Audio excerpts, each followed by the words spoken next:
On a toujours l'option avec PowerPoint d'insérer des images ou des vidéos qui sont sur notre ordinateur ou d'insérer des images et des vidéos qui se trouvent sur Internet, donc en fournissant un lien vers l'image ou un lien vers la vidéo. On va insérer une image qui se trouve sur l'ordinateur, puis on va insérer une vidéo qui se trouve en ligne. Mais vous pourriez faire l'inverse, puis ça fonctionnerait là, exactement de la même façon. Donc, ce que je vais faire, c'est ici, je vais venir mettre une image là, sur cette diapo-ci. On va dans l'onglet Insertion, où on se trouvait déjà. Sur le petit bouton Image, ça fait apparaître un menu déroulant. Et là, on a le choix entre cet appareil, image de photothèque ou image en ligne. Moi, je vais cliquer sur cet appareil. Ça va m'ouvrir ma fenêtre, mon explorateur de fichiers pour aller sélectionner le fichier de l'image que je veux ajouter dans ma diapo. Si on choisissait image de la photothèque, ça serait comme la photothèque ou l'album, le gros album photo de Windows. Là, si par exemple vous synchronisez vos photos prises par votre téléphone cellulaire avec Windows automatiquement, ben, ça va être là que vous retrouvez là, vos photos. Puis finalement, l'image en ligne, il faudrait donner un lien web vers l'image, donc HTTP quelque chose. Là. C'est ce qu'on va faire avec la vidéo tout de suite après. Pour l'instant, on va donc y aller avec une image que j'ai sur mon ordinateur. Donc, je clique là-dessus. Ça fait apparaître mon explorateur de fichiers. Je vais aller sur le bureau et là, je vais prendre évidemment une photo de mes petits chiens. PowerPoint essaye encore de me donner des idées. Moi, ça ne m'intéresse pas, ces idées-là. Si je clique sur l'image, ça me donne l'option de la redimensionner. Donc, si je sélectionne un des coins, ça va redimensionner en conservant les proportions. Mais si je sélectionne, par exemple, le milieu en haut, ça va me permettre de seulement jouer sur la hauteur de l'image. Si je sélectionne un des côtés, donc à droite ou à gauche, ça va seulement jouer sur la largeur de l'image. Donc là, ça va un petit peu briser nos proportions originales. Mais en passant par le coin, on conserve les proportions. Comme c'était le cas pour les zones de texte, les images, on peut les positionner où on veut. Puis vous voyez, là, si je me déplace lentement, mettons vers le milieu de la diapo, à un moment donné, j'ai une règle verticale ou une ligne verticale qui est très très mince. Là, je ne sais pas si vous la voyez bien, qui m'indique que je suis rendu au centre de ma diapo. Puis j'aurai la même chose là, horizontalement. Là, je vois la ligne qui m'indique que je suis au centre de ma diapo, verticalement là, plutôt. Donc, j'ai ces fonctionnalités-là au même titre que je les avais pour les zones de texte. Donc là, si je place mon image ici, lorsqu'on a cliqué sur l'image, ça nous amène soit automatiquement ou encore ça nous donne accès à l'onglet format de l'image.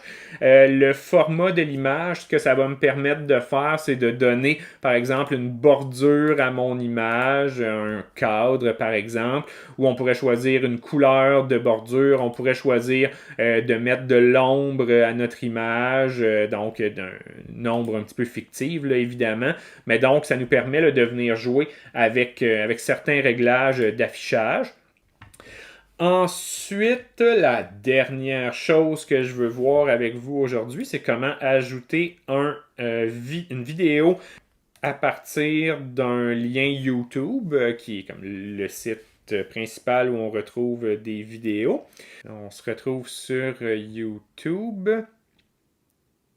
Tout ce qu'on a à faire, ça marche pour mon vidéo, mais ça va marcher pour un autre, c'est venir ici là, dans la barre d'adresse, on sélectionne ça, puis on va venir faire un copier-coller dans PowerPoint. Sinon, vous avez aussi le bouton partager ici, qui fait apparaître une petite fenêtre, puis là, vous avez l'adresse ici, vous pouvez simplement cliquer sur copier, puis ça va se copier dans le presse-papier, puis donc c'est cette adresse-là qu'on va venir donner à PowerPoint. Donc, je ferme ça. Je viens ici. Dans l'onglet Insertion, on a complètement à droite, on a Média. Moi, là, mon écran n'est pas assez large pour avoir tous les boutons, mais ça se peut que vous ayez directement là, le bouton vidéo. Là. Mais donc, moi, ici, il est dans Média, Vidéo.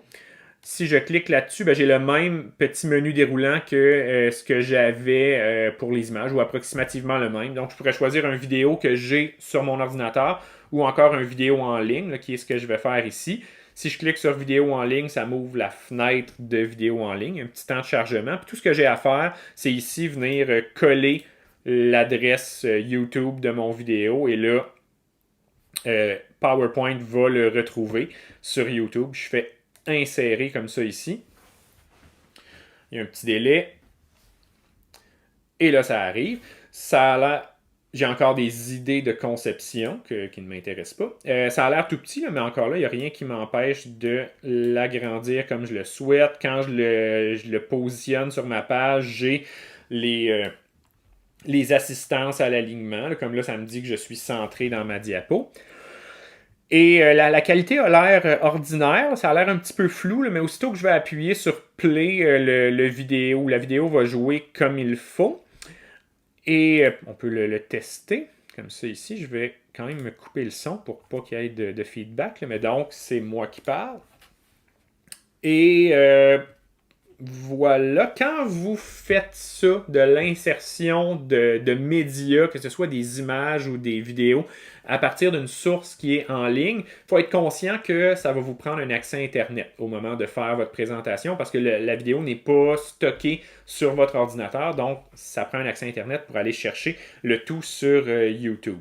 Lorsque ici, j'ai ajouté l'image à partir de mon ordinateur. Ça, il n'y a pas d'inquiétude. Ça va toujours fonctionner, même si vous n'avez pas d'accès Internet. Mais donc, soyez sensible à ça. Là, si vous ajoutez des images ou des vidéos qui sont sur un site Internet, qui ne sont pas directement sur votre ordinateur, vous aurez besoin d'un accès Internet au moment de votre présentation.